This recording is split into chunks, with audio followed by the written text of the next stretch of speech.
هنشوفه بعد رئيس الوزراء. نعمل حلقات عندنا بقى.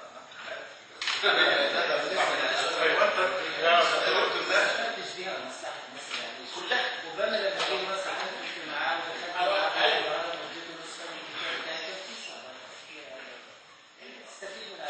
كل العلاقات الدوليه، كلمة مصر وآثار مش كلمة شخصية. كل علاقاتي الدوليه خدمت بها بلدي على اعلى مستوى، وخليت اسم اثار مصر في كل مكان، وخليت اثار مصر اهم حاجه في الدنيا دي كلها، وخليت العالم يضرب لنا تعظيم سلام، وجبت ملايين الدولارات لمصر من خلال كل العلاقات دي. جبت ملايين الدولارات.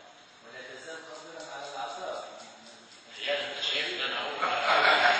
سيادة الوزير، في ناس ضد حضرتك صراحه. هرجع تاني للسؤال الاولاني بتاع صندوق النصر.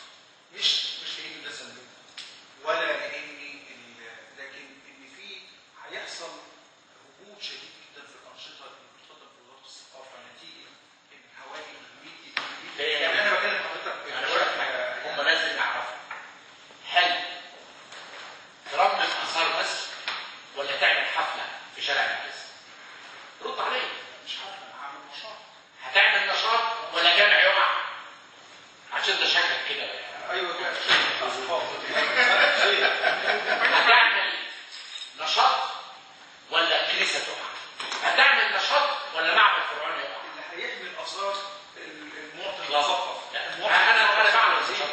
انا عايز اقول لك حاجه، انا قلت لك صدقني انا لو عندي فلوس هدي، لكن انا ما اقدرش انا ابقى في حاله بقول لك طالب اعانه سياديه وطالب لله وبعدين ادي واحد 13 ازاي؟ هو صراحه السؤال ده المفروض يقدم لرئيس الوزراء اللي هو بفكر شوف التحكيم، يقول له انت لما عملت الفصل ده كان في فكره للثقافه هتعمل ازاي؟ هل هيلغيها ولا هيديها تمويل؟ بس هقول لك انا قلت للدكتور الو، لو انت عملت مجلس اعلى زي مجلس اعلى للشباب والرياضه هو متفرغ لعمله، ما بيروحش بقى في مجلس الشعب، ما بيروحش مجلس الوزراء، يعني الاسري ده زي انا كنت قبل الوزاره كان فريق حسني عطيني سلطات وزير كامله، كنت بعمل كل حاجه وراجل انا وهو عملنا مشروعات هتسجل، لكن انا بقى كنت متفرغ للعمل بتاع الاسد، لا كنت بتاع حزب ولا عمري رحت حفله فيها حد ولا عمري ما اي حاجه الكلام ده، ولا عمري لبست كرافته،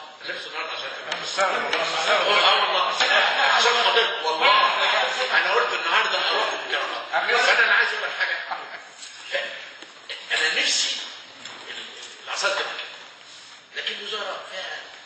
بمناسبه علاقتك بفاروق حسني، هو فاروق حسني ضد فصل الوزاره. طول عمري بقول له افرض انت مشيت ومش عارف، مش عايز اقول بقى واحده رقصك مش ممكن ازاي تبقى رئيس الاثار؟ ما ينفعش.